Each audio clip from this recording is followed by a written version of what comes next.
4-5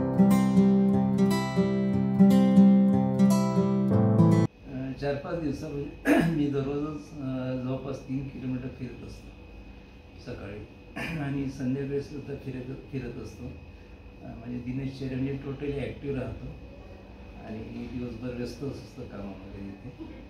तर असं सकाळी नेहमीप्रमाणे फिरत असताना 4-5 दिवसापूर्वी जवळपास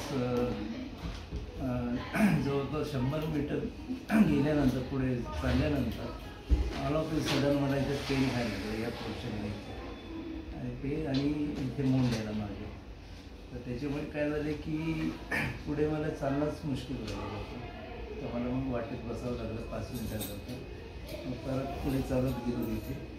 तर परतसुद्धा तशाच प्रकारचं पेन आणि बर्निंग सेन्सेशन व्हायला लागलं. तर परत थांबावं लागलं. त्याच्यामुळे काय की जे नेहमीचं 3 किलोमीटरचं चालणं असतं तर जवळपास 1 किलोमीटरच्या आतमध्ये मला रिस्ट्रिक्ट करावं लागलं. होऊ शकते की मस्क्युलर पेन असं समजून मी पुढे वगैरे घरी ट्रीटमेंट वगैरे जे औषध माझ्याकडे होते तात्पुरतं हे घेण्याचा प्रयत्न केला. आता घरी आल्यानंतर मला कुठलंच पेन नव्हतं दिवसभर. रात्री सुद्धा झोप चांगली यायची, तोपर्यंत मला काहीच त्रास नव्हता.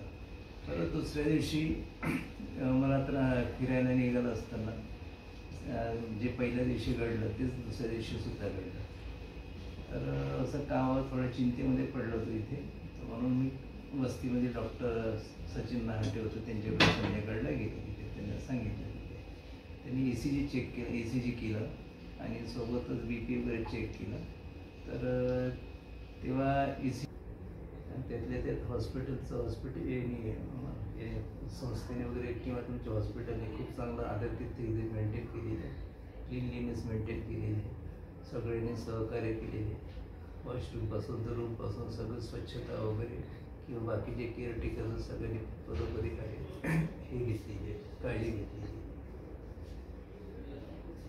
त्याच्यामुळे जितकं क्विक रिस्पॉन्स मला इथे मिळाला त्याच्यामुळे हॉस्पिटलचे मी आभारी मानतो.